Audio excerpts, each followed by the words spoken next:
Lyra's eyes snapped open to the sound of low growls circling her from every direction. She was lying on a bed of woven pine branches, her body aching as though she had been running for days. The air smelled of smoke, wet earth, and something sharper underneath it all. Something that made every hair on her arms rise. When she pushed herself upright, she found 6 wolves in human form, standing around her in a tight circle, their eyes glowing faintly gold in the dim light of the den. None of them spoke. None of them moved to help her. She had no memory of how she had gotten there. The last thing she remembered was running through a forest in the dark, her lungs burning, her bare feet cut and bleeding on broken branches. Before that, there was nothing. A blank space where her thoughts should have been. Where am I? Her voice came out smaller than she wanted it to. One of the wolves, a broad-shouldered man with a scar running down his jaw, stepped forward and studied her, the way someone might study a stray animal that had wandered onto private land. "That depends," he said, "on whether you're going to be a problem." Lyra pulled her knees to her chest, her white hair falling like a curtain around her pale face. She was used to this kind of look. She had spent her whole life being studied, judged, and found wanting because of the way she looked. An albino wolf was rare. An albino omega was rarer still, and in most packs, that rarity was treated as a curse rather than a gift. "I don't want to be a problem," she said quietly. "I don't even know where I am." The scarred man exchanged a glance with the wolf beside him, a younger man with sharp eyes and dark hair that fell over his forehead. "She's telling the truth," the younger one murmured. "I can hear her heartbeat. It's steady." "That doesn't mean anything," the scarred man snapped. "The Blackthorn pack has sent spies before." Lyra's chest tightened at the name. Blackthorn. Her old pack. The pack that had cast her out the day her parents died, blaming her white coat for their deaths, calling her a bad omen wrapped in fur. She hadn't heard that name spoken aloud in 3 years, not since she'd run from the only home she had ever known, with nothing but the clothes on her back. "I'm not from Blackthorn," she said, and this time her voice held an edge of steel. "Not anymore. They threw me out. If you know anything about that pack, you know what they do to wolves who don't look the way they think a wolf should look." The circle of wolves went quiet. Something shifted in the air, a kind of tension that had nothing to do with suspicion, and everything to do with recognition. A few of them looked at each other. One woman near the back, with kind brown eyes, took a small step closer. "You were found on the northern border of our territory," the woman said gently, "unconscious, no pack scent on you strong enough to trace, except an old one, faint and broken. We didn't know what to do with you, so we brought you here, to the healing den, until the Alpha decided." "The Alpha," Lyra repeated. Her stomach dropped.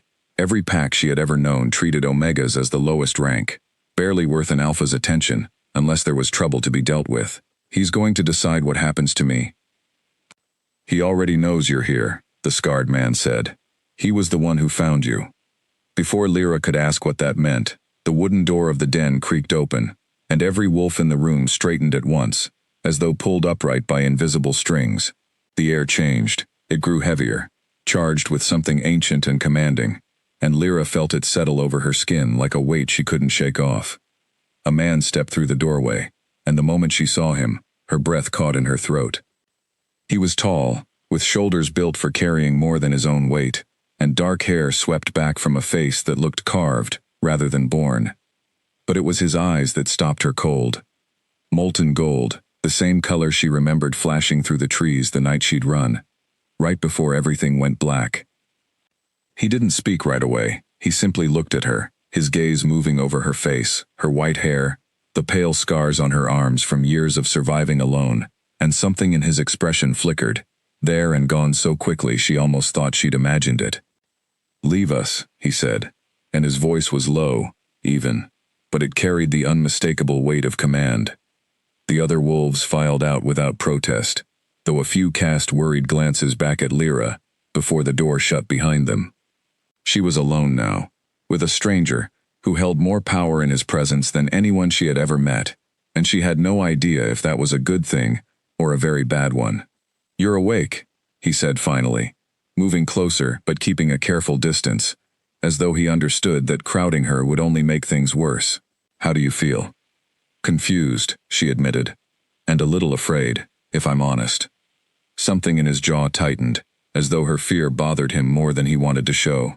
You have no reason to fear me. Not here. That's easy to say, when you're the one with all the power in the room. A ghost of something almost like a smile crossed his face, gone in an instant. Fair point. He crossed his arms, studying her the way a man might study a puzzle he wasn't sure he wanted solved. My name is Kalen Ashwood. I lead the Silvermoon Pack. This is my territory, and you were found unconscious just inside its border 3 nights ago. 3 nights? Lyra's eyes widened. I've been asleep for 3 days? Your body needed to heal. Whatever happened before you crossed into our land, it took a great deal out of you. He paused, and something flickered behind his eyes again. Something careful and deliberate, like a man choosing his words with more precision than the moment seemed to require. Do you remember anything? Who you were running from? Lyra closed her eyes, trying to force the memories back into focus, but they slid away like water through her fingers. Just running. Trees. I think someone was chasing me, but I don't know who or why. She opened her eyes and met his gaze directly, refusing to look away, even though every instinct told her that meeting an alpha's eyes without permission was a kind of challenge. Why did you come find me yourself? Shouldn't that be a job for one of your warriors? For a long moment, Kalen didn't answer. The silence stretched, thick and strange, and Lyra had the distinct impression that he was weighing how much of the truth he was willing to give her. Call it instinct, he said finally. I sensed something was wrong on my land. I went to investigate myself. It wasn't the whole truth. She could feel that much, the way an Omega could sometimes feel the undercurrents beneath an Alpha's words, even when the words themselves gave nothing away. But she didn't push. She had learned a long time ago that pushing powerful men rarely ended well for someone in her position. So what happens now? She asked instead. Am I a prisoner? You're a guest, Kalen said, though the way he said it made it clear the line between guest and prisoner was thinner than either of them wanted to admit. Until we understand who you are, and why you are on my land, you'll stay within the stronghold. You'll be given a room, food, and safety. No harm will come to you here. And if I want to leave? His gold eyes held hers, steady and unreadable. Then we'll have that conversation when the time comes. For now, you're in no condition to go anywhere. And quite honestly, Blackthorn territory isn't far from here. If someone from that pack is looking for you, my land is safer than the open road. Lyra wanted to argue, wanted to insist that she could take care of herself, that she had been doing exactly that for 3 years without anyone's help. But exhaustion still weighed heavy in her limbs, and some quiet part of her, a part she didn't fully trust, whispered that maybe, for once, someone was offering her safety without asking for anything terrible in return. All right, she said slowly. I'll stay, for now. Something in Kalen's shoulders relaxed, so subtly she almost missed it. Good. He turned toward the door, then paused, glancing back at her with an expression she couldn't quite name. What's your name? Lyra. He repeated it once, quietly, as though testing the weight of it in his mouth. Lyra, he said. Rest. Someone will bring you food and clothing shortly. Tomorrow, we'll talk more.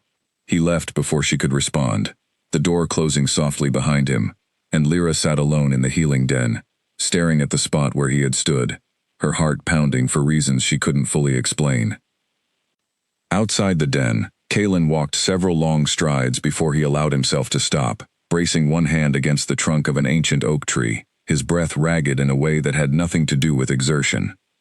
His second in command, Dorian, the scarred wolf who had questioned Lyra earlier, fell into step beside him, his expression sharp with concern. You're not telling her everything. No, Kalen admitted. I'm not. Kalen.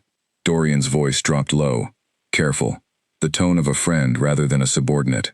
You've been different since the night you found her, distracted, on edge. The whole pack has noticed.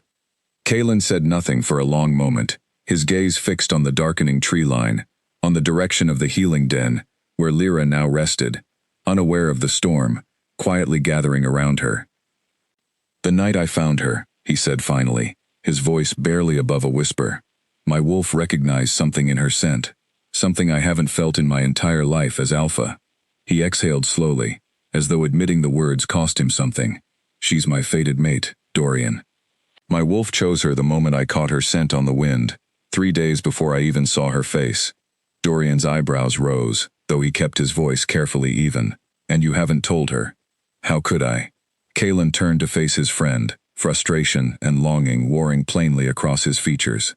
She woke up surrounded by strangers, with no memory of how she got here, running from a pack that abandoned her because of the color of her fur. The last thing she needs is an alpha she's never met, telling her that fate has already decided her future for her. She deserves the choice, Dorian.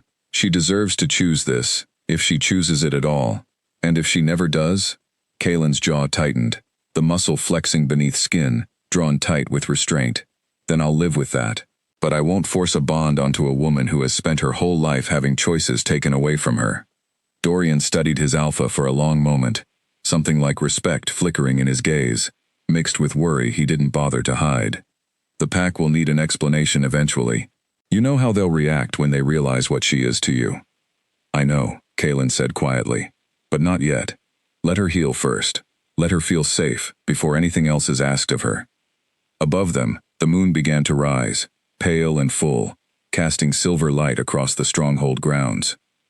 Somewhere within the healing den, Lyra lay awake, staring at the wooden ceiling above her, replaying the strange golden eyes of the alpha who had found her, unaware that the wolf inside him had already claimed her as his own, long before she had ever opened her eyes to find herself surrounded. She only knew, with a certainty she couldn't explain, that something about this place, and this man, had already begun to change everything. And somewhere beyond the borders of Silvermoon territory, in the shadowed halls of the Blackthorn Pack, a cruel voice spoke her name, with a promise that she would not stay lost for long. The next morning, Lyra woke to sunlight streaming through a small window, carved into the stone wall of a room she didn't recognize. For a moment, panic gripped her chest, the same panic that had followed her every waking morning for 3 years, until she remembered where she was. The Silvermoon stronghold, the healing den, the alpha with golden eyes. She sat up slowly, taking in her surroundings for the first time in daylight. The room was simple but comfortable, far more comfortable than anything she had slept in since leaving Blackthorn territory. A wooden wardrobe stood in one corner, and folded neatly on a chair beside her bed was a set of clean clothes, soft and clearly new. Someone had come in while she slept. A knock sounded at the door before she could dwell on that thought too long. "Come in," she called, pulling the blanket a little higher out of habit. The door opened to reveal a young woman with warm brown skin and curly dark hair, pulled back into a loose braid. She carried a tray of food, the smell of fresh bread and roasted vegetables filling the room instantly, and Lyra's stomach growled loud enough that the woman laughed. "I take it you're hungry," the woman said, setting the tray down on the small table near the window. "I'm Ilara. I help take care of guests here, among other things." "Thank you," Lyra said, meaning it more than the simple words could convey. It had been a long time since anyone had brought her food without expecting something in return. "I'm Lyra." "I know." Ilara's smile was easy, unguarded in a way that put Lyra at ease despite herself. Everyone in the stronghold knows by now. News travels fast when the alpha personally carries an unconscious woman through the front gates himself. Lyra paused mid-bite. "He carried me himself?" 3 miles, from what I heard.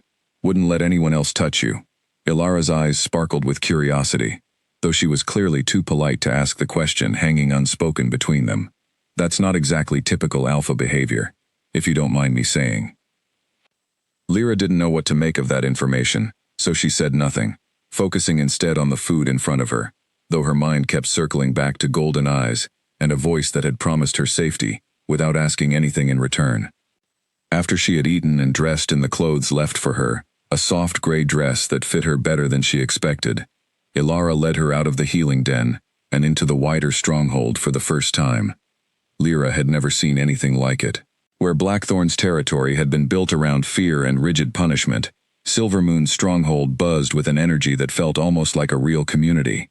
Wolves moved between buildings carrying supplies.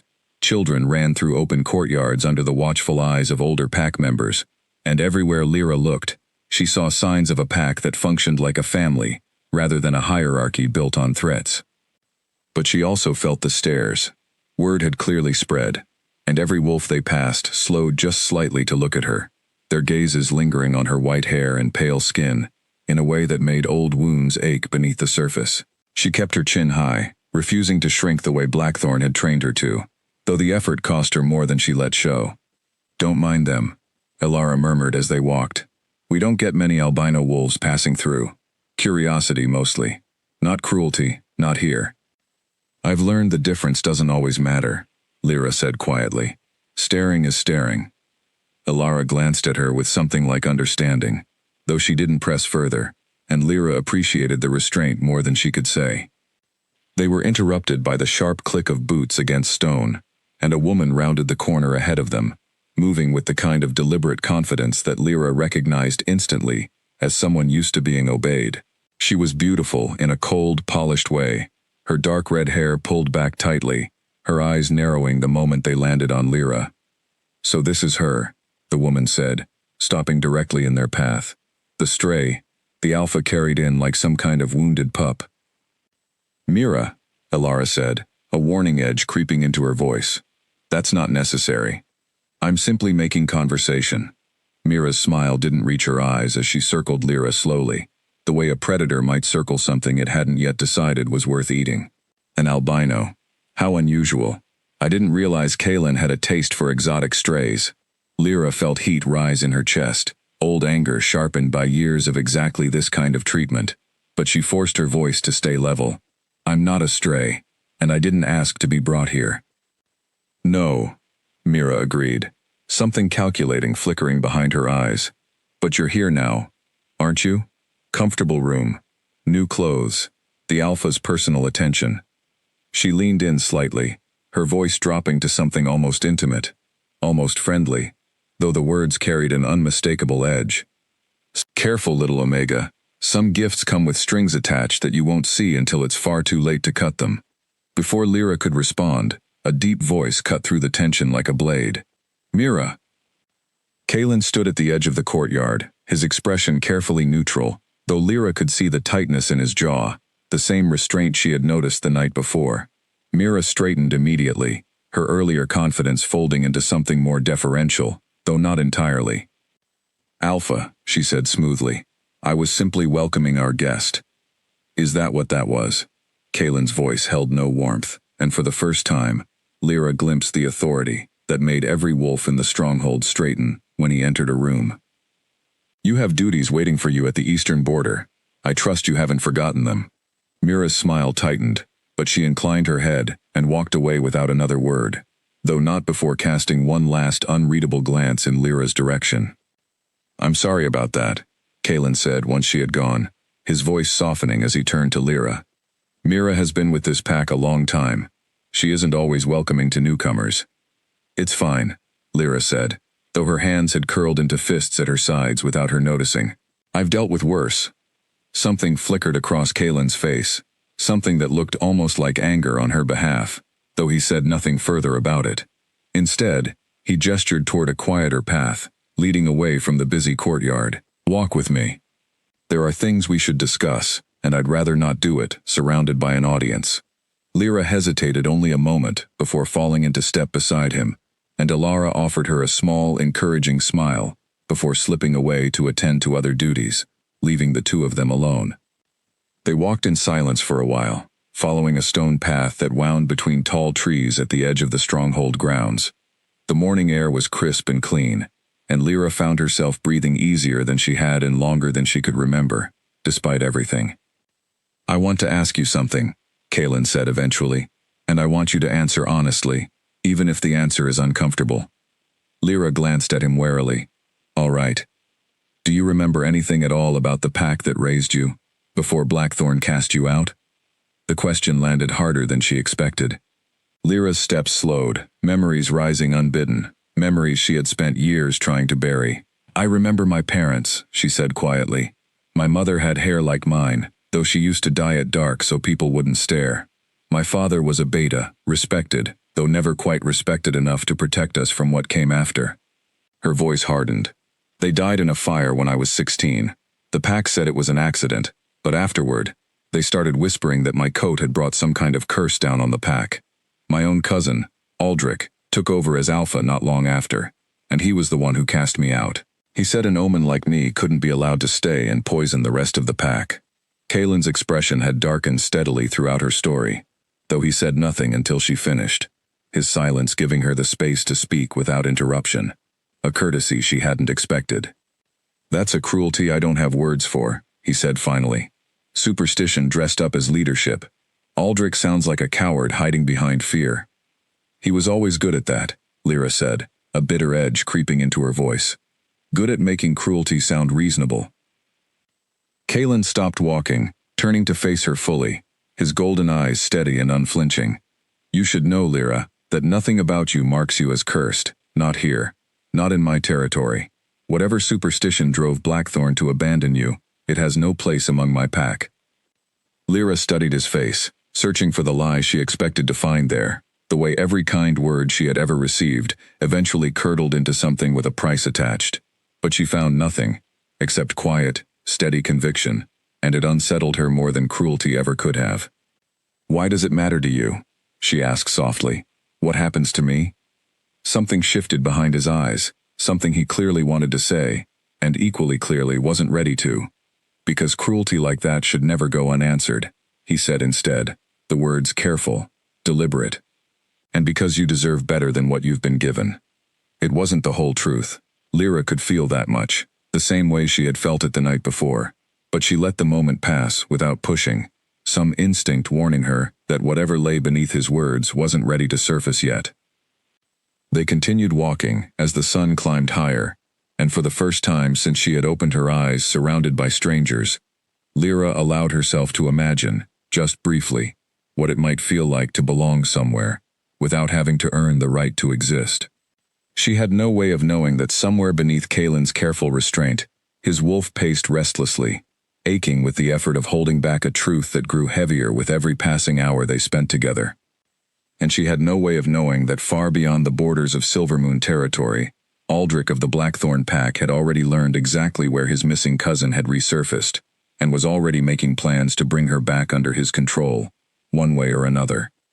Days passed, and Lyra slowly began to learn the rhythm of the Silvermoon stronghold, though she never quite let herself relax into it. Old habits died hard, and years of watching her back had taught her to notice every exit, every shift in mood, every raised voice, long before anyone else in the room seemed to register it. Alara had become something close to a friend over the past week, the closest thing Lyra had allowed herself in years. She showed Lyra around the stronghold properly this time, past the training grounds, where young wolves sparred under the sharp eyes of instructors, past the medicine hall, where healers ground herbs into pastes for injuries and illnesses alike, past the great hall, where the pack gathered each evening to share meals together, a custom that struck Lyra as strange at first, and then, slowly, as something achingly beautiful. In Blackthorn, Lyra admitted one afternoon as they sat on a low wall overlooking the training grounds, Omegas ate separately, after everyone else had finished, whatever was left. Ilara's expression tightened with something like anger on her behalf. "That's not how it works here. Rank matters for duties and responsibilities, sure, but everyone eats together. Everyone matters. That's how Kaylin's father ran things, and Kaylin's kept that tradition going, even though plenty in the old ways would call it soft." "It doesn't sound soft to me," Lyra murmured, watching two young wolves below practicing careful, controlled sparring moves, their instructor calling corrections with patient firmness, rather than the harsh punishment Lyra remembered from her own training days. "It sounds like it takes more strength to run things this way, not less." Ilara smiled at that, clearly pleased. "You're not what I expected, you know." When word spread that the Alpha had carried in an Omega from another pack, most of us assumed you'd be, well, quieter. Omegas usually keep their heads down around here, out of habit more than rule. You don't.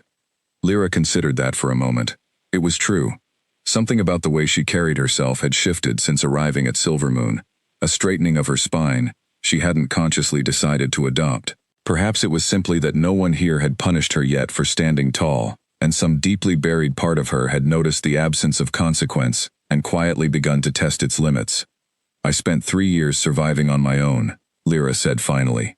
"You learn quickly that keeping your head down doesn't protect you from anything. It just makes you an easier target." Below them, the training session ended, and Lyra watched as Kalen himself stepped onto the grounds, moving among the young wolves with an ease that surprised her. He wasn't distant or cold the way she might have expected from an alpha king. He crouched beside one boy who had taken a hard fall, checking gently for injury, before offering quiet, encouraging words that brought a proud smile to the boy's face. He corrected a girl's stance with careful hands, demonstrating the proper form himself, before stepping back to let her try again. He does this every week, Ilara said, following her gaze. Trains with the young ones personally. Says an alpha who doesn't know his own pack from the ground up isn't fit to lead them.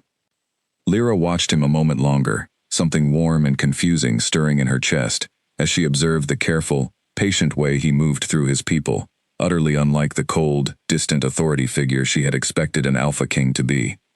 He looked up then, as though he had felt her watching, and their eyes met across the training grounds. Neither of them looked away for a long moment. Ilara cleared her throat pointedly beside her, and Lyra flushed, tearing her gaze away, though the warmth in her chest lingered far longer than she wanted to admit.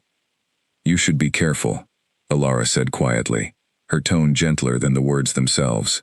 "Whatever's happening between the two of you, half the stronghold has already noticed it, and not everyone will be happy about it."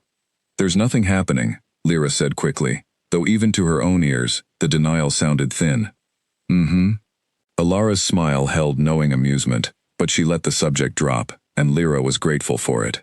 That evening, Lyra found herself sitting near the edge of the great hall during the pack's shared meal, watching the easy camaraderie around her with a mixture of longing and disbelief.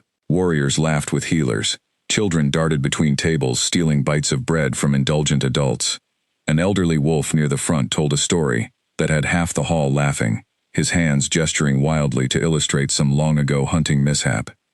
She caught sight of Mira, across the hall, seated near several other pack members, who seemed to hang on her every word, though Lyra noticed the way Mira's gaze occasionally flicked toward her, sharp and assessing, before returning to her conversation, as though nothing had happened at all. "She's watching you," a voice said from beside her, and Lyra turned to find Dorian settling into the seat across from her, his scarred face unreadable, though not unkind. "I noticed," Lyra said carefully. "Mira's been Kalen's second choice for Luna for longer than most people realize," Dorian said, his tone matter-of-fact rather than gossiping. "Not that Kalen ever gave her any real encouragement, but she's ambitious, and ambition doesn't always wait for permission." Lyra absorbed that information carefully, filing it away. "And you're telling me this because? Because you strike me as someone who prefers to know what she's walking into, rather than being surprised by it later." Dorian's mouth curved into something that might have been the beginning of a smile. "Kalen found you 3 nights before you ever woke up in that healing den, you know. He'd already caught your scent on the wind before he ever laid eyes on you." Lyra frowned, confusion knotting in her chest. "What does that mean?" But Dorian only shook his head, rising from his seat. "That's not my story to tell. Ask him yourself, when you're ready to hear the answer." He offered her a small, respectful nod, before melting back into the crowd, leaving Lyra alone, with a question that settled uneasily in her stomach, and refused to leave. She glanced across the hall once more, and found Kalen watching her from his place at the head table, his expression carefully composed for the benefit of the pack around him, though something raw and unguarded flickered in his golden eyes, the instant they met hers. Lyra looked away first this time, her heart pounding with a confusion she didn't have the words to untangle, caught between old instincts that screamed at her to trust no one, and a new, unfamiliar warmth that whispered maybe, just maybe, this place was different. Later that night, unable to sleep, she wandered out into the quiet courtyard beneath a sky full of stars, wrapping her arms around herself against the evening chill. She found Kalen there already, standing alone at the edge of the stronghold wall, looking out over the dark tree line with an expression of quiet contemplation. "Couldn't sleep either?" she asked, coming to stand a respectful distance beside him. "Rarely can, most nights," he admitted. "Leading a pack this size doesn't leave much room for rest." They stood together in comfortable silence for a while, the stars bright and cold above them, before Lyra finally gathered the courage to voice the question that had been sitting heavy in her chest since her conversation with Dorian. "Dorian said something to me tonight," she said carefully, "about you finding my scent before you ever found me." Kalen went very still beside her, and for a long moment, He said nothing at all, his jaw tightening with the same careful restraint she had noticed since the very first night. "Dorian talks too much," he said finally, though there was no real anger in the words. "Is it true?" His golden eyes met hers in the darkness, and this time, he didn't look away, didn't hide behind careful evasion the way he had before. "Yes," he said quietly. "It's true." Lyra's breath caught, questions crowding her throat faster than she could voice them, but before she could ask anything further, a distant howl rose from beyond the tree line, sharp and urgent, and Kalen's entire body tensed beside her, his expression shifting instantly from vulnerability to command. "Stay here," he said, already moving toward the wall. "That's a warning call. Something's approaching the border." Lyra watched him disappear into the darkness, her heart pounding, with a fear that had nothing to do with the danger beyond the walls, and everything to do with the truth he had just confirmed. A truth she wasn't yet ready to understand, but one that had already begun to change everything between them. Lyra didn't stay behind the wall as instructed.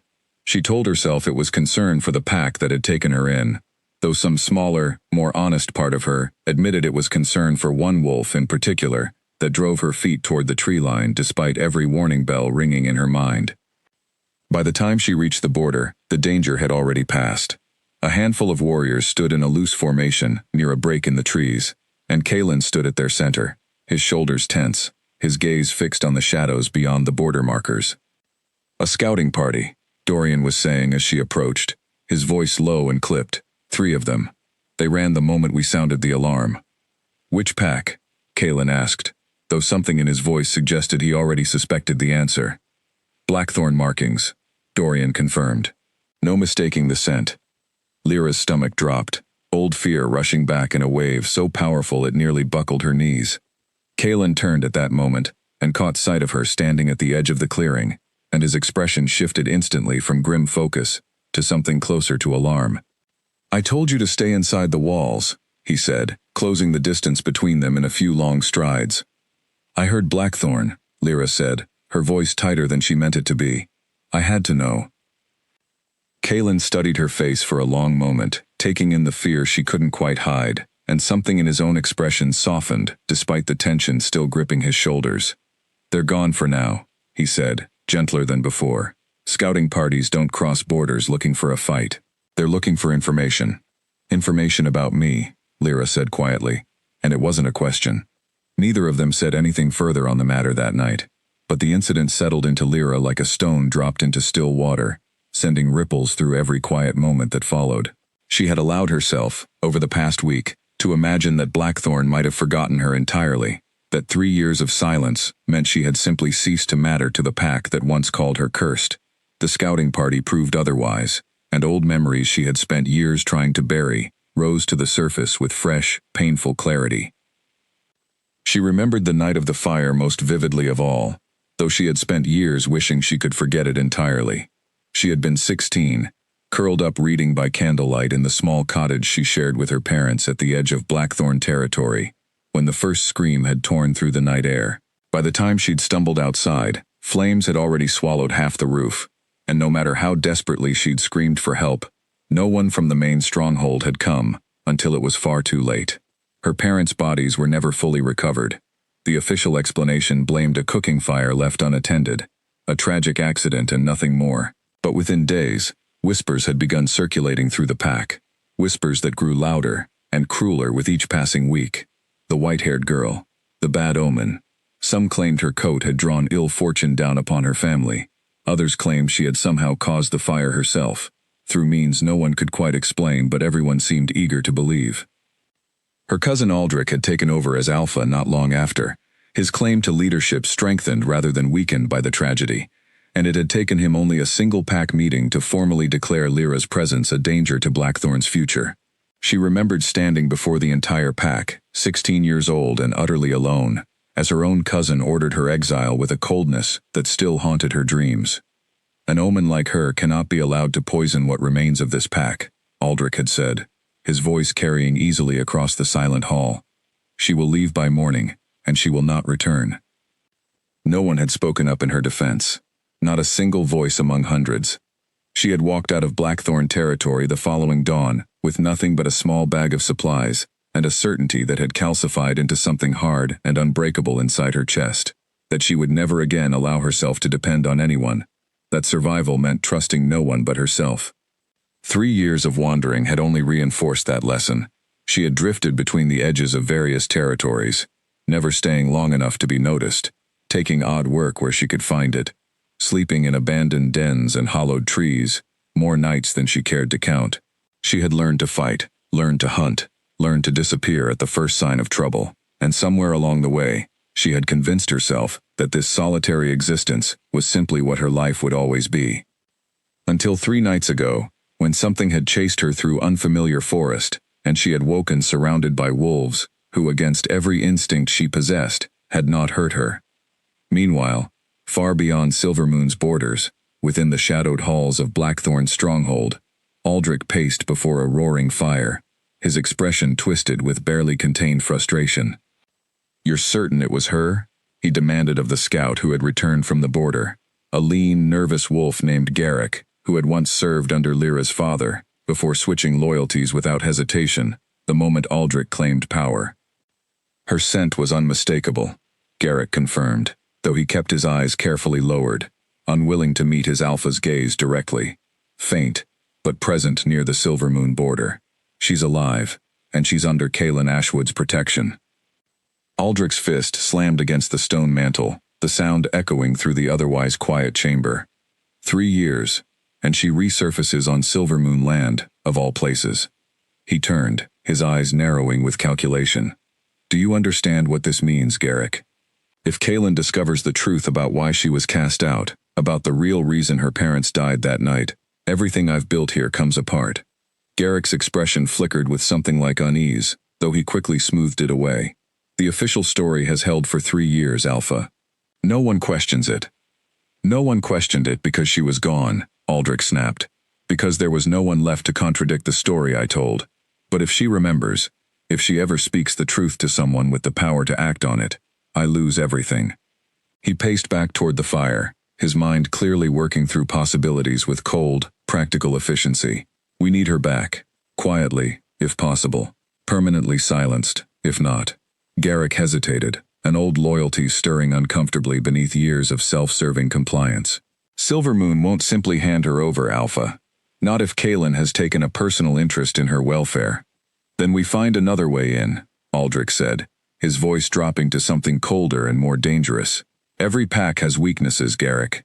Every stronghold has someone willing to trade loyalty for advancement, if the price is right." A slow, calculating smile spread across his face.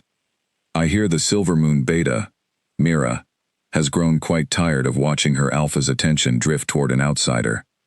Garrick's eyes widened slightly. "You intend to reach out to her?" "I intend," Aldrich said, "to remind everyone involved that ambition and opportunity make excellent companions when properly encouraged." Back in Silvermoon territory, unaware of the conversation unfolding within Blackthorn's walls, Lyra sat alone in her quarters that night, staring at her reflection in a small hand mirror Elara had lent her. She studied her own pale skin, her white hair, the pink-tinted eyes that had marked her as different since the day she was born, and for the first time in years, she found herself wondering whether the curse everyone had accused her of carrying might simply have been a story told by people too afraid to look for the real truth. She thought of her father's quiet, gentle voice, murdered by fire, before he ever had the chance to explain what she now suspected might have been more than simple accident. She thought of Aldrich's cold, satisfied expression as he ordered her exile, an expression that had never quite made sense to a grieving 16-year-old girl, but that now, with 3 years of hindsight, struck her as something closer to relief than grief. What if the fire hadn't been an accident at all? The thought settled into her chest with unsettling weight, and though she had no proof, no evidence beyond a feeling she couldn't quite explain, she found herself unable to shake the growing suspicion that her exile had never truly been about superstition at all, but about something far more deliberate, something Aldrich had worked very hard to bury alongside her parents' remains. She resolved, quietly and firmly, that she would find the truth eventually, whatever it cost her. But for tonight, exhausted from the weight of old memories dredged back into the light, She allowed herself simply to breathe, to feel the solid safety of the walls around her, and to wonder, once again, about golden eyes, and a truth Kaylin still hadn't fully shared with her. A full week passed without further incident, though the memory of the scouting party lingered over the stronghold like a held breath waiting to release. Kaylin doubled the border patrols, and Lyra noticed the subtle shift in atmosphere throughout the pack, a tightening of vigilance beneath the surface of everyday life that reminded her uncomfortably of the years she had spent constantly looking over her shoulder. She had begun training with some of the younger warriors during the mornings, an arrangement that had started almost by accident when she'd stepped in to correct a girl's defensive stance during a session Kaylin had been too occupied to personally oversee. Word of her unexpected skill had spread quickly, and within days, several of the instructors had begun inviting her to join their sessions properly, curious about the fighting techniques she had picked up during her years of solitary survival. "You move like someone who's actually had to fight for her life," one of the older instructors, a broad-shouldered woman named Tessa, observed one morning, watching Lyra demonstrate a defensive maneuver to a cluster of attentive young wolves. "Not like someone who's only ever practiced in a training yard." "I have," Lyra admitted simply, and left it at that, though Tessa's expression softened with something like understanding rather than pity, and Lyra found herself grateful for the distinction. It was during one such training session, nearly 2 weeks after her arrival, that everything changed. The alarm bell rang out across the stronghold with a sharp, urgent clarity that sent every wolf on the training grounds into immediate motion. Tessa barked orders, herding the younger wolves toward the safety of the inner buildings, while warriors converged from every direction toward the northern border, weapons already drawn. Lyra felt the pull to follow, before she had consciously decided to move, her feet carrying her toward the commotion, despite every rational instinct warning her to stay back. She reached the border just in time to see chaos unfolding at the tree line. A larger group than before, at least a dozen unfamiliar wolves, had breached the border markers, and Blackthorn's scent hung thick and unmistakable in the air. Kaylin stood at the center of the fighting, his warriors forming a defensive line around him, but Lyra's heart lurched painfully when she saw one of the invading wolves break through the line, moving with startling speed directly toward the alpha's unprotected flank. She didn't think, she simply moved. Something ancient and powerful surged up from deep within her chest, a heat unlike anything she had ever felt before, and by the time she registered what was happening, she had already crossed the distance between herself and the attacking wolf, intercepting him with a force that sent both of them crashing to the ground. Her body had shifted without her conscious command, silver-white fur bursting across her skin, and when she rose from the tangle of limbs, she stood not as a woman, but as a wolf, larger and more powerful than she had ever known herself capable of becoming. The invading wolf scrambled backward, clearly startled by the sheer size and presence radiating from her, and within moments, he had turned and fled back toward the tree line, calling a retreat that the remaining Blackthorn wolves quickly followed. The clearing fell into stunned silence. Lyra stood at the center of it, her own heart pounding wildly as she slowly shifted back into her human form, suddenly aware of dozens of eyes fixed on her, with expressions ranging from shock to something closer to awe. She had known, distantly, that Omegas rarely displayed this kind of raw power, that her rank was supposed to place her among the pack's more vulnerable members rather than its protectors, but whatever had surged through her moments ago had felt anything but vulnerable. Kaylin approached her slowly, his golden eyes wide with an emotion she couldn't quite name, somewhere between astonishment and something far deeper and more complicated. "You shifted," he said quietly, close enough now that only she could hear him. "Fully, instantly. Do you understand how rare that is?" "I don't understand any of it," Lyra admitted, her voice shaking slightly as the adrenaline began to drain from her system, leaving exhaustion in its wake. "I've never been able to do that before, not like that." Around them, the pack had begun murmuring among themselves, casting glances between Lyra and their alpha that carried an unmistakable weight of speculation. Dorian moved through the crowd, calling out orders to secure the border and tend to the wounded, but even he cast a long, thoughtful look in Lyra's direction before turning back to his duties. "Come with me," Kaylin said quietly, taking her arm, with a gentleness that belied the tension, radiating from every line of his body. "We need to talk, away from all of this." He led her back toward the stronghold, away from the curious eyes still lingering at the border.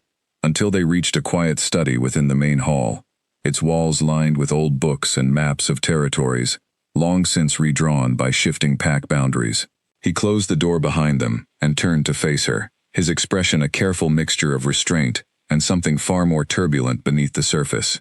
"What you did back there," he began. "The strength, the speed of your shift, that isn't something an ordinary Omega is capable of." "Then what am I?" Lyra asked, her voice smaller than she intended. Kalen was quiet for a long moment, clearly weighing something heavy behind his eyes. "There's a bond," he said finally, "that exists between certain wolves, rarer than almost anything else in our world, fated mates. Wolves whose souls recognize each other before their minds ever catch up to the truth. When that bond begins to form, it can awaken abilities in both wolves that neither knew they possessed." Lyra's breath caught, memories of Dorian's careful words from days before, rushing back with sudden, undeniable clarity. "You said it was true," she whispered, "that you found my scent before you ever found me." "Yes," Kalen said, his voice rough with restrained emotion. "3 nights before I found you unconscious at the border, I caught your scent carried on the wind, faint but unmistakable. My wolf recognized it instantly, recognized you, in a way I've never experienced with anyone else in my entire life." He paused, his golden eyes searching hers with an intensity that made her chest ache. "I should have told you sooner." "I didn't, because I was afraid of what it would mean, forcing a truth like that onto someone who already had so much taken from her without her consent." Lyra absorbed his words slowly, feeling pieces of the past 2 weeks settle into place with sudden, dizzying clarity.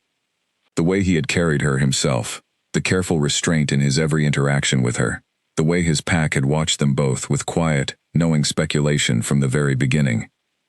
"You're saying we're mates," she said slowly. "That fate decided this before either of us had any say in the matter. Fate decided the bond exists," Kalen said carefully, "but nothing beyond that has been decided. Not by me, and certainly not for you. A bond can be acknowledged, or it can be ignored entirely. The choice belongs to both of us, equally, and I will never take that choice away from you." Lyra turned away from him, walking toward the room's single window, staring out at the tree line where, only an hour before, she had discovered strength within herself she had never known existed. Her mind raced through a tangle of emotions she couldn't fully untangle, fear chief among them. An old, familiar fear that whispered every gift, eventually came with a price too steep to pay. "I don't know what to do with this," she admitted quietly. "I spent 3 years learning to need no one but myself, and now you're telling me that some part of me has already chosen you, without my permission, without my knowledge." "I understand," Kalen said, his voice gentle despite the obvious ache beneath it. "Take whatever time you need. I won't push you toward anything you're not ready for." She turned back to face him, studying the careful restraint in his expression, the way his hands remained loosely at his sides, despite what she now understood must be a powerful instinct, urging him to close the distance between them. Whatever else she didn't yet understand about fate, about bonds, about the strange power that had surged through her body at the border, she understood this much clearly. He had told her the truth the moment she asked for it, and he had given her the choice that no one in her life, not her cousin, not the pack that raised her, had ever thought to offer. "Thank you," she said finally, "for telling me, and for not deciding this for me." Kalen's expression softened into something achingly tender. "You deserve nothing less." Neither of them spoke of it further that evening, though something had irrevocably shifted between them, a fragile new understanding settling into the space where uncertainty had lived before. And far beyond the borders of Silvermoon territory, within Blackthorn's shadowed halls, Aldrich received word of the failed border attack with a fury that promised the next attempt would be far more carefully planned and far more dangerous for everyone involved. In the days that followed, Lyra found herself pulling inward, retreating from the easy warmth she had slowly begun allowing herself around the Silvermoon pack. It wasn't that Kalen had done anything wrong. If anything, his restraint only made the ache in her chest worse, a constant reminder that he was offering her something rare and precious, and she wasn't entirely sure she trusted herself to accept it without eventually being hurt by it. She kept mostly to her training sessions and her quiet evenings with Alara, avoiding situations that might place her alone with Kalen for too long. He noticed, of course. He noticed everything about her, it seemed. though he respected the distance she had placed between them without ever pushing against it, a restraint that only deepened her confusion further. "You're doing the thing again," Alara observed one evening, as they sat together mending a torn cloak by candlelight. "The thing where you go quiet and start staring at nothing in particular." "I'm not staring at nothing," Lyra said, though she couldn't quite meet Alara's eyes as she said it. Alara set down her needle, studying her friend with careful patience. "You want to talk about it, or should I keep guessing?" Lyra sighed, setting aside her own mending. "Has anyone ever told you something about yourself that changed everything you thought you knew, and you didn't know whether to feel grateful or terrified?" Alara's expression softened with understanding, though she said nothing, simply waiting for Lyra to continue in her own time. "Before Blackthorn cast me out," Lyra said slowly, "there was someone, a young beta named Corwin. He courted me for nearly a year, told me I was special, told me he saw past what everyone else called a curse." Her hands twisted together in her lap. "I believed him. I thought, finally, someone sees me. And then the fire happened, and the moment the pack started whispering about omens, he was the first to step forward and agree with all of it. He told the pack council that he'd always sensed something unnatural about me, that my affection for him had felt wrong somehow, unsettling. He used every private moment we'd shared as evidence against me." Her voice hardened. "The boy who told me I was chosen turned around and helped convince an entire pack that I deserved to be thrown out into the wilderness alone." Alara's expression darkened with quiet anger on her friend's behalf. "That's not the same as what Kalen's offering you." "I know that, logically," Lyra admitted. "But some part of me keeps waiting for the moment it turns out the same way. Being chosen has never once meant safety for me. It's only ever meant a longer way to fall." "Kalen isn't Corwin," Alara said firmly. "I've served this pack my whole life. I've watched him grow from a boy training under his father's shadow into the alpha he is now. He doesn't say things he doesn't mean, and he certainly doesn't manipulate people to serve his own ambitions. If anything, the man's fault is that he holds himself back too much, worried about taking anything from anyone that isn't freely given." Lyra absorbed that slowly, wanting desperately to believe it, though old scars made belief a harder thing to reach for than it should have been.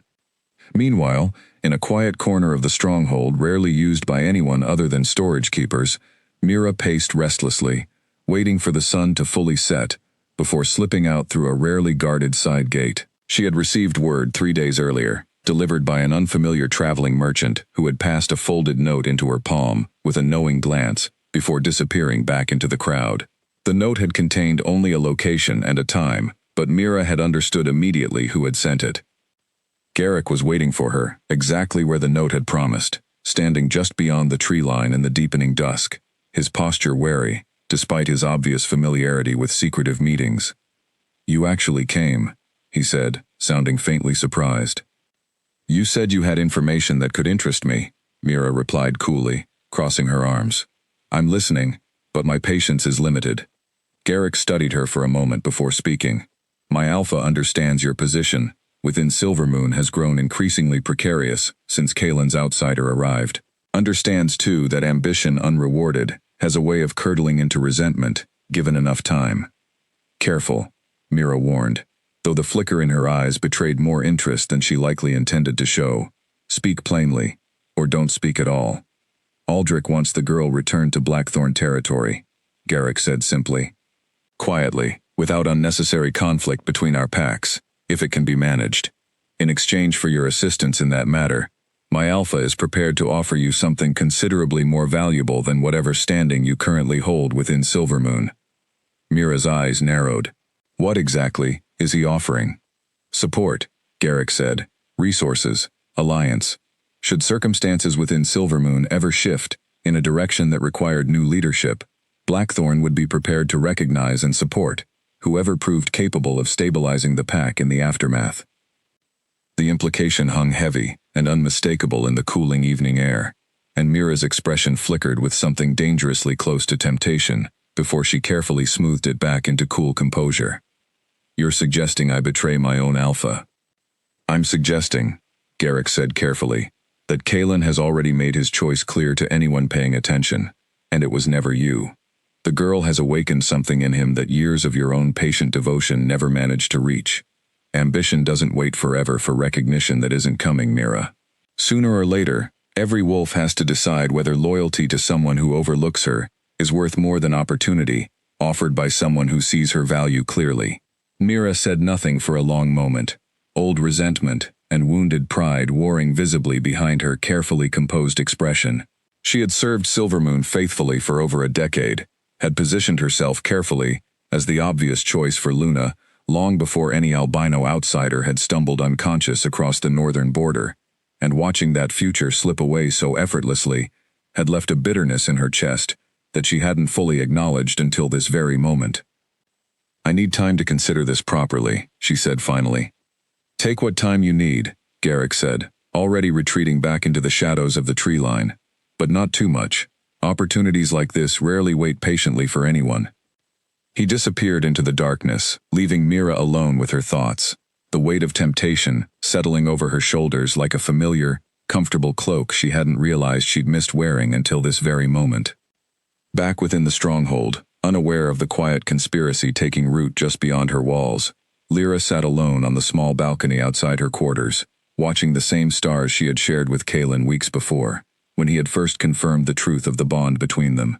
She thought of Alara's words, of the careful restraint Kaelin had shown her every single day since revealing his heart, restraint that looked nothing like the manipulations of a boy who had once claimed to choose her, before abandoning her the moment it became convenient. Perhaps, she thought slowly, testing the idea carefully, before allowing herself to fully believe it. Being chosen didn't always have to mean eventual betrayal. Perhaps some choices really were offered freely, without hidden strings attached, waiting patiently for her to decide, in her own time, whether she was ready to reach for them.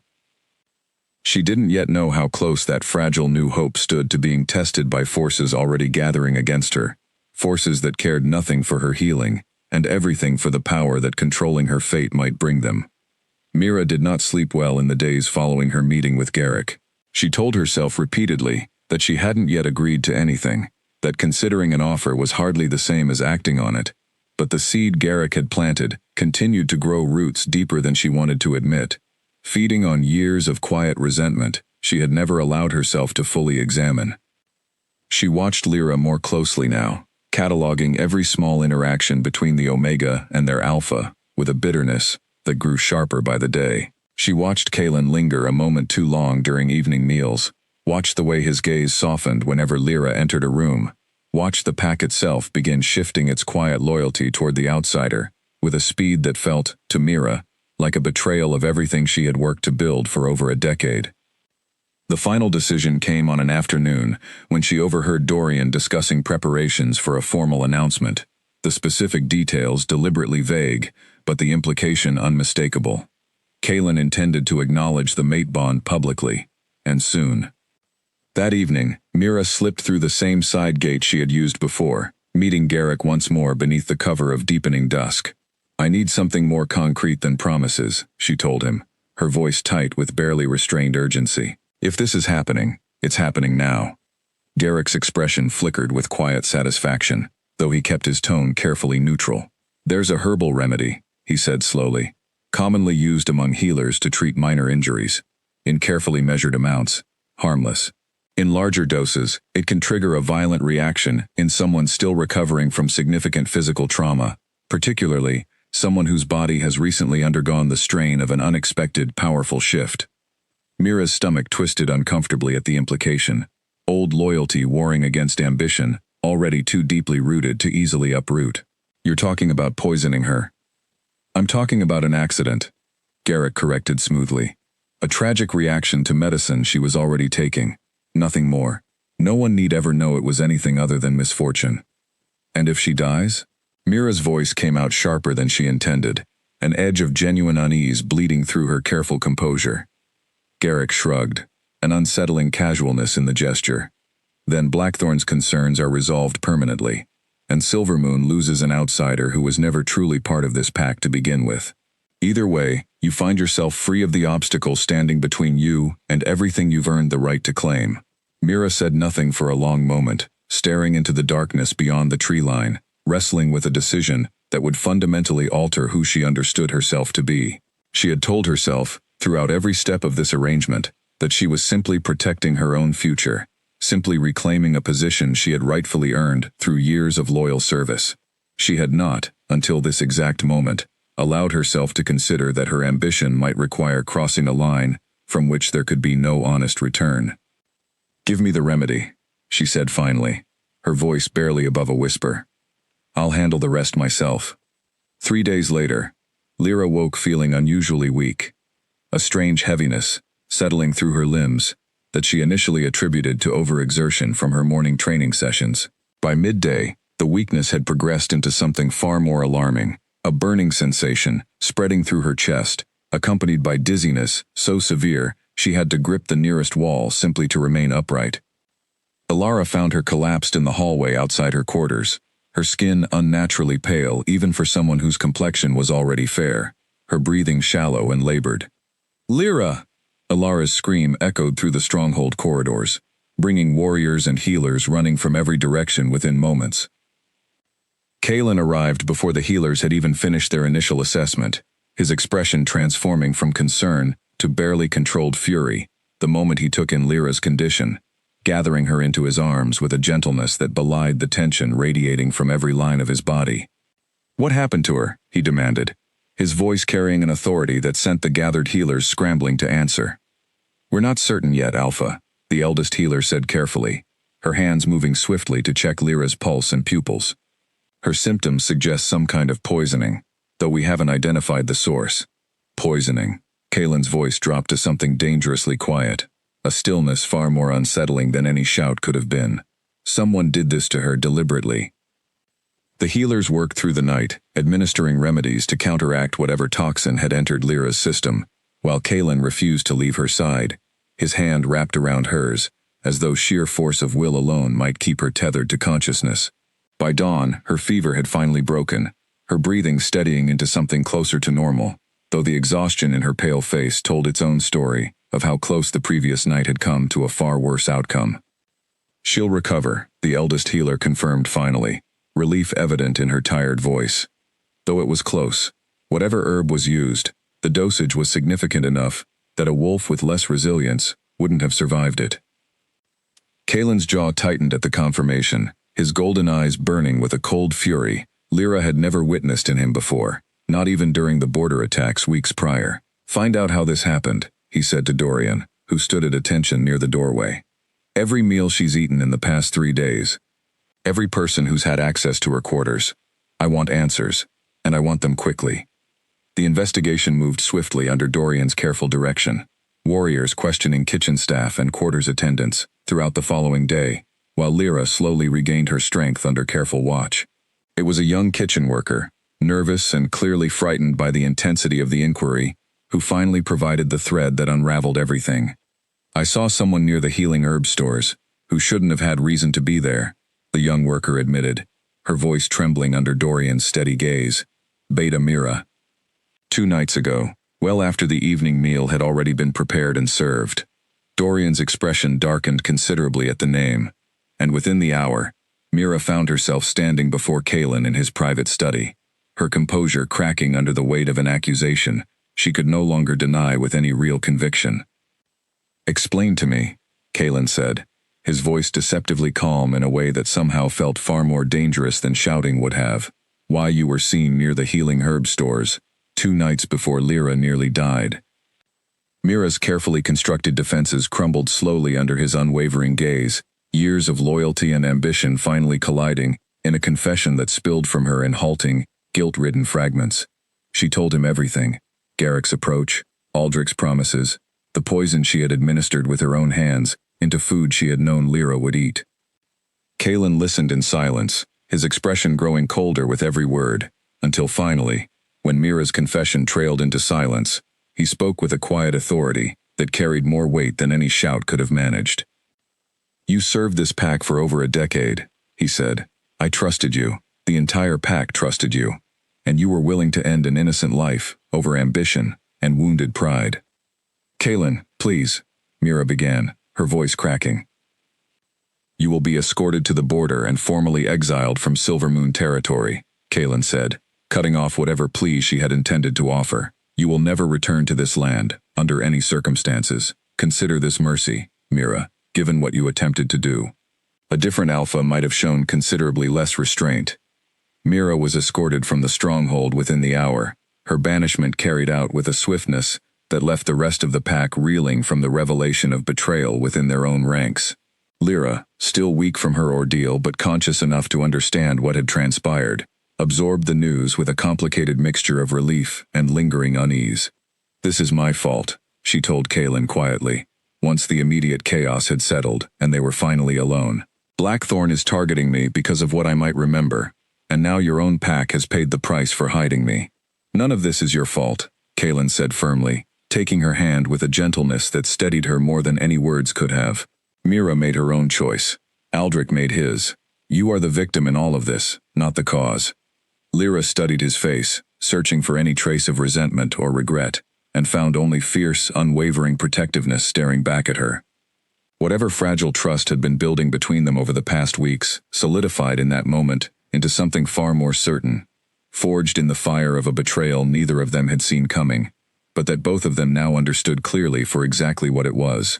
A warning that Aldrich's ambitions had not diminished with distance, and that the coming days would demand far more from both of them than careful patience alone could provide. Lyra's recovery took the better part of a week, during which the entire stronghold seemed to rally around her in ways that left her quietly overwhelmed. Warriors she had barely spoken to stopped by to check on her well-being. The young wolves from her training sessions left small handmade gifts outside her door, carved wooden charms, and pressed flowers that spoke of gratitude and affection she still wasn't entirely used to receiving.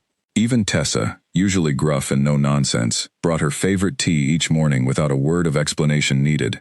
"You're part of this pack now, whether you've fully accepted it yet or not," Ilara told her one afternoon, settling a fresh tray of food beside her bed. "People don't rally like this around someone they consider an outsider." Lyra accepted the truth of that slowly, warmth spreading through her chest each time she considered it, though old caution still lingered stubbornly beneath the surface of her growing acceptance. Kaelin visited every single day, sometimes simply to sit with her in comfortable silence, sometimes to discuss pack matters he clearly wanted her opinion on, treating her with a respect that felt entirely unlike anything she had experienced in her previous life. It was during one such visit, nearly a week after the poisoning, that their conversation finally turned toward the deeper truths both of them had been carefully circling for weeks. "I've been thinking," Lyra said, sitting up properly against her pillows as Kaelin settled into the chair beside her bed, "about what you told me. About the bond." Kaelin's expression grew carefully attentive, though he said nothing, giving her the space to continue at her own pace. "I've spent 3 years believing that needing anyone else was a weakness," she continued slowly. "That the moment I let someone matter to me, they'd find a way to hurt me, the way Corwin did, the way my own pack did. It felt safer to depend on no one but myself." She met his eyes directly, something vulnerable and open in her expression that she hadn't allowed herself to show anyone in longer than she could remember. "But watching what you did for me this past week, the way this entire pack showed up for me, without asking anything in return, I'm starting to think maybe I had it wrong. Maybe depending on people doesn't automatically mean losing myself to them." Kaelin's breath caught audibly, something fragile and hopeful flickering across his features. "Lyra, I'm not saying I'm ready for everything the bond might eventually mean," she continued quickly, wanting to be honest with him the way he had always been honest with her. "But I'm saying I want to try. I want to see what this could become, without either of us forcing it faster than it's ready to grow." A slow, genuine smile spread across Kaelin's face, the kind of smile that transformed his usually composed features into something achingly boyish and hopeful. "That's more than I ever expected to hear," he admitted.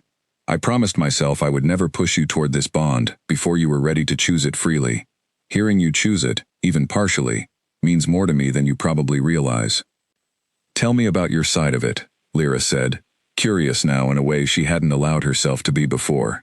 "What was it like, catching my scent before you ever saw my face?" Kaelin considered the question thoughtfully, his gaze growing distant with memory. "It was unlike anything I'd experienced in my entire life as Alpha," he said. "I'd caught countless scents over the years, obviously, but nothing had ever affected me the way yours did. My wolf recognized something immediately, some deep certainty that settled into my chest and simply refused to leave. I spent 3 days tracking that scent before I finally found you, and when I did, When I saw you lying there, injured and vulnerable, every protective instinct I possessed roared to life at once." He paused, his expression growing more serious. "I've led this pack for 6 years now, Lyra. I've made difficult decisions, fought difficult battles, carried the weight of hundreds of lives on my shoulders every single day. But nothing prepared me for how it would feel to find someone my wolf recognized as irrevocably mine, someone I would move mountains to protect, without a single moment's hesitation." Lyra absorbed his words slowly, feeling something long frozen within her chest begin, cautiously, to thaw. "I think," she said quietly, "that I'm starting to understand what you meant. That first night, about instinct." Their conversation drifted naturally into quieter territory after that, Kalen sharing stories of his own upbringing, of his father's careful mentorship before passing leadership to him, of the weight and responsibility that came with holding an entire pack's future in his hands. Lyra found herself opening up in turn, sharing small, precious memories of her parents before the fire had taken everything from her, memories she hadn't allowed herself to revisit in years, for fear of the grief that always followed. "There's something else," she said eventually, her expression growing troubled. "Something I've been thinking about since the scouting party first crossed your border. I don't think the fire that killed my parents was an accident." Kalen's attention sharpened immediately. "What makes you believe that?" "Aldrich took over as Alpha almost immediately afterward," Lyra said slowly, working through thoughts she had turned over in her mind countless times over the past weeks. "My father was next in line for leadership through an older claim, one that Aldrich's branch of the family had contested for years before the fire ever happened. And the speed with which the pack turned against me, the convenience of it, blaming an innocent teenage girl for a tragedy that just happened to clear Aldrich's path to power." Her hands curled into fists against her blanket. "I think Aldrich arranged that fire. I think he used the superstition around my coat as cover for something far more calculated." Kalen's expression darkened considerably, old fury from the poisoning incident resurfacing alongside this fresh, troubling possibility. If that's true, it changes everything. It means Aldrich didn't simply exile an innocent girl out of misguided superstition. It means he murdered his own kin to seize power, and used you as a convenient scapegoat to cover his tracks. "I don't have proof," Lyra admitted. "Just instinct, and years of pieces that never quite fit together properly until now." "Then we find proof," Kalen said firmly, determination replacing the anger in his voice. "Dorian has contacts within several neighboring territories, wolves who might remember details from that night, details that were never fully investigated, because everyone was too eager to accept the easy explanation superstition provided." He took her hand gently, his thumb tracing careful circles against her palm. "You've spent 3 years carrying the weight of a crime you never committed, Lyra. If Aldrich is responsible for what really happened that night, I promise you, the truth will come to light, and he will answer for it." Lyra studied his face, finding nothing but fierce, unwavering conviction staring back at her, and something inside her chest, some final wall she hadn't even realized she was still holding up, finally began to crumble entirely. "Thank you," she whispered, "for believing me, before I even had proof to offer." "I would believe you," Kalen said quietly, "even if the entire world stood against your word. That's what this bond means, Lyra. Not obligation, not fate deciding things without our consent.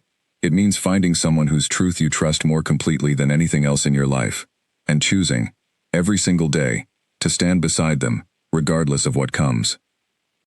In the days that followed, Dorian began quietly reaching out to old contacts throughout neighboring territories, carefully gathering whatever fragments of information might still exist regarding the night of the fire nearly 4 years prior.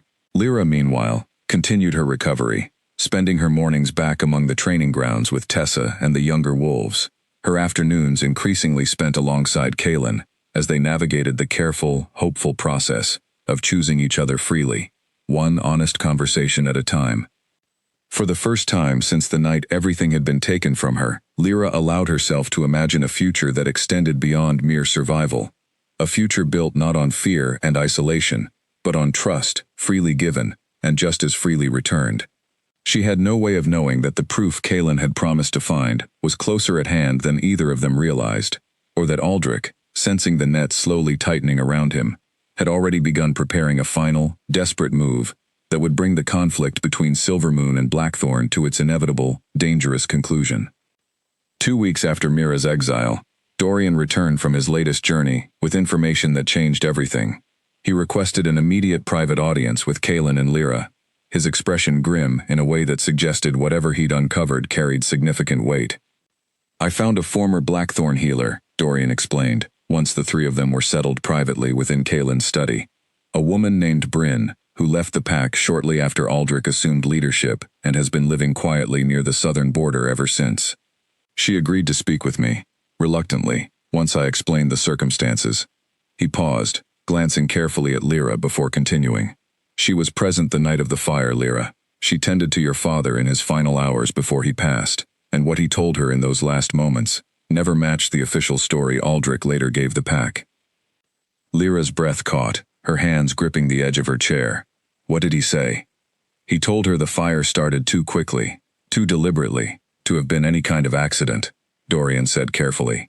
He suspected Aldrich immediately, though he had no proof at the time. Only the certainty of a man who understood exactly how much his cousin coveted the leadership that rightfully belonged to your family's line. Bryn kept his final words secret for years, afraid of what speaking out might cost her, given how quickly Aldrich consolidated power afterward. But she's willing to speak the truth now, formally, if given proper protection.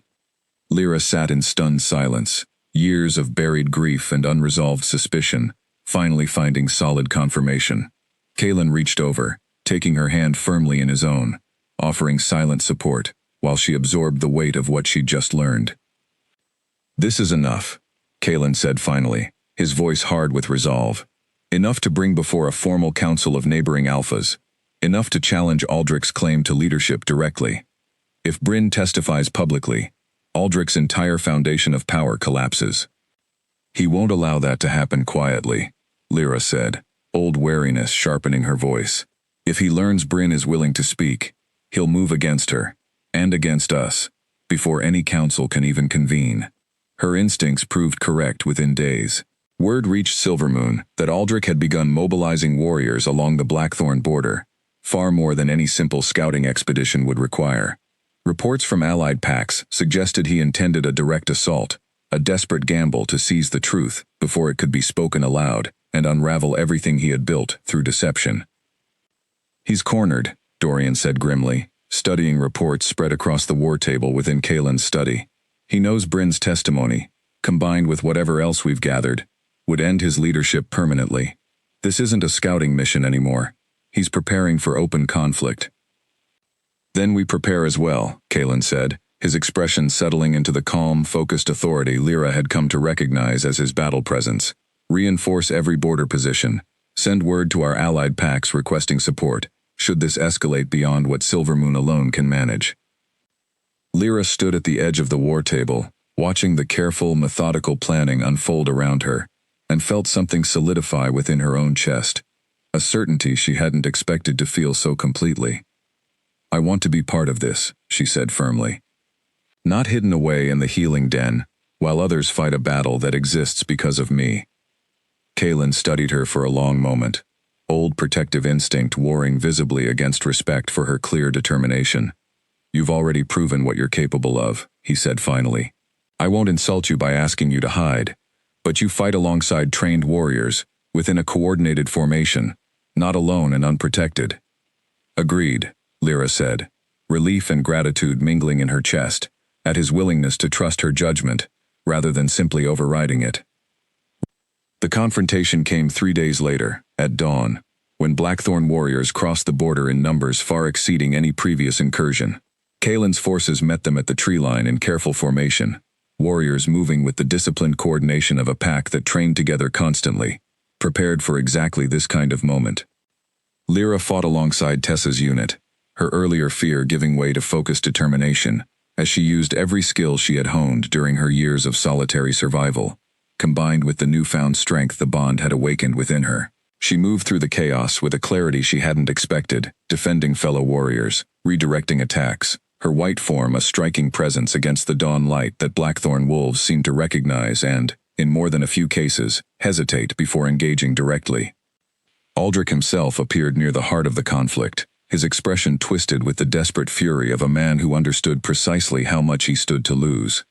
He spotted Lyra across the battlefield, and something like recognition, followed swiftly by calculating malice, crossed his features. "You should have stayed lost," he snarled, moving toward her with clear intent, though several Silvermoon warriors immediately closed ranks to intercept him. "You should have told the truth 4 years ago," Lyra called back, her voice carrying clearly across the clearing, steady despite the chaos surrounding them. "Bryn already has, Aldrich. Everyone will know what really happened to my parents, whether you win this fight or not." Something flickered across his expression, a flash of genuine fear, breaking through the calculated fury, and in that moment of hesitation, Kaelin arrived at Lyra's side, positioning himself firmly between her and her cousin. "This ends now, Aldrich," Kaelin said, his voice carrying an authority that momentarily silenced the surrounding conflict. "Your warriors are already retreating. Your claim to leadership is already crumbling. The only question remaining is whether you surrender now, or force this confrontation toward an outcome considerably worse for you personally." Aldrich glanced around the clearing, taking in the visible retreat of his own forces, warriors who had clearly lost heart the moment their alpha's desperation became obvious to everyone watching. Whatever calculation ran through his mind in that final moment, it ended with his shoulders slumping in defeat, the fight visibly draining out of him as reality settled in. "This isn't over," he said, though the words carried little of their intended threat. "It is," Kaelin said firmly. "You'll return to Blackthorn territory and await formal judgment from the Council of Neighboring Alphas regarding both this unlawful incursion and the testimony already gathered concerning your parents' deaths, Lyra. Attempt anything further against Silvermoon, or against Lyra personally, and the Council's judgment will account for that as well." Aldrich was escorted from the battlefield under guard, his remaining warriors following in defeated silence, and the clearing slowly settled into the quiet aftermath of a conflict that had ended with considerably less loss than it might have, thanks to careful preparation and the unexpected strength Lyra had brought to the fight. Kaelin turned to her immediately, once the immediate danger had passed, his hands framing her face gently, as he searched for any sign of injury. "Are you hurt?" "I'm fine," Lyra assured him, though the adrenaline still coursing through her system made her hands tremble slightly. "We did it. We actually did it." "You did it," Kaelin corrected gently. "Your courage, your willingness to face him directly, that's what broke his resolve as much as anything else." Around them, the pack began the careful work of tending to the wounded and securing the border, and Lyra stood amid the settling dust of battle, feeling something she hadn't expected to feel quite so completely, a sense of belonging, earned not through fate alone, but through her own choice to stand and fight for the pack, and the man, who had chosen to trust her from the very beginning. The Council of Neighboring Alphas would convene within the month, formally stripping Aldrich of his leadership once Bryn's testimony, combined with evidence from the battle and Mira's earlier confession regarding Aldrich's involvement in the poisoning plot, painted an undeniable picture of his crimes. But for Lyra, standing amid the aftermath of a battle finally won, the greater victory had already been claimed. She was no longer running, no longer hiding, no longer defined by a curse that had never truly existed at all. She had found, at last, a place worth fighting for, and people willing to fight alongside her. A full season passed before the Council of Neighboring Alphas formally concluded their judgment against Aldrich, though word of the outcome reached Silvermoon well before any official ceremony took place. Bryn's testimony, delivered before the assembled council with quiet, unwavering courage, combined with the evidence Dorian had carefully gathered and the confirmation of Aldrich's attempted poisoning plot against Lyra, left the assembled Alphas little room for doubt. Aldrich was formally stripped of his leadership, exiled from Blackthorn territory entirely, and Blackthorn itself was placed under careful oversight, while a new, more just leadership structure could be established under a distant cousin, known for fairness rather than fear. Lyra received the news standing beside Kaelin at the edge of the training grounds, watching the same young wolves she had grown fond of over the past months practicing their forms under Tessa's watchful guidance. Something settled deeply within her chest as Dorian finished relaying the council's decision, a weight she had carried for 4 long years finally, truly lifting from her shoulders. "It's really over," she said quietly, more to herself than to anyone else. "The curse, the lies, all of it. It's over," Kaelin confirmed, taking her hand gently. You never carried a curse, Lyra. You carried a truth that frightened a guilty man enough to bury it beneath 4 years of superstition and fear. That truth is finally free. The following weeks brought a kind of peace to the Silver Moon stronghold that Lyra had never known was possible. A settling of tension that had gripped the pack since her arrival, replaced now by genuine, uncomplicated warmth. She continued training alongside Tessa's warriors, her skills sharpening further under proper guidance, while her afternoons and evenings increasingly belonged to Kaelin, their bond deepening naturally with each passing day, built on the foundation of trust and honesty they had carefully established from the very beginning. It was on a clear evening, beneath a full moon that bathed the entire stronghold in silver light, that Kaelin finally asked the question that had clearly been building within him for weeks. They stood together at the same courtyard wall where he had first confirmed the bond between them, memories of that vulnerable, uncertain night, mingling now with the confident, settled peace that had grown between them since. I promised you, that very first week, that this bond would never be forced upon you, Kaelin said, turning to face her fully, his golden eyes holding a vulnerability she rarely saw from him despite months of growing closeness. I've kept that promise, and I intend to keep it for as long as we both live. But I find myself needing to ask you properly, before this pack, before everyone who has watched you grow into exactly the kind of partner and leader Silver Moon needs, standing beside its alpha. He knelt slowly, taking both her hands in his own, his voice steady, despite the emotion evident beneath it. Lyra, will you choose me, fully and freely, as I have already chosen you? Will you stand beside me as Luna of Silver Moon, not because fate decided it before either of us had any say, but because you, yourself, choose this life alongside me? Lyra felt tears gathering in her eyes, months of healing and growth and hard-won trust, culminating in a moment she had never allowed herself to imagine possible during those long, lonely years of survival. She thought of the frightened girl who had once believed herself cursed, unwanted, destined for nothing but solitary wandering. She thought of everything she had found instead within these walls: friendship, purpose, strength she hadn't known she possessed, and a love that had been offered freely, patiently, without ever once demanding anything she wasn't ready to give. Yes, she said, her voice thick with emotion but absolutely certain. I choose you, Kaelin, fully and freely, exactly as you've always chosen me. The following evening, the entire pack gathered within the Great Hall for a formal ceremony unlike anything Silver Moon had witnessed in years, celebrating not merely the union of an alpha and his mate, but the remarkable journey of a woman once cast aside as a bad omen, now standing proudly as Luna before a pack that had come to love her completely. Ilara stood near the front, tears of joy streaming freely down her face. Tessa offered a rare, proud smile. Even Dorian, usually so composed, allowed himself a warm grin as he watched his alpha finally claim the happiness he had waited so patiently to earn.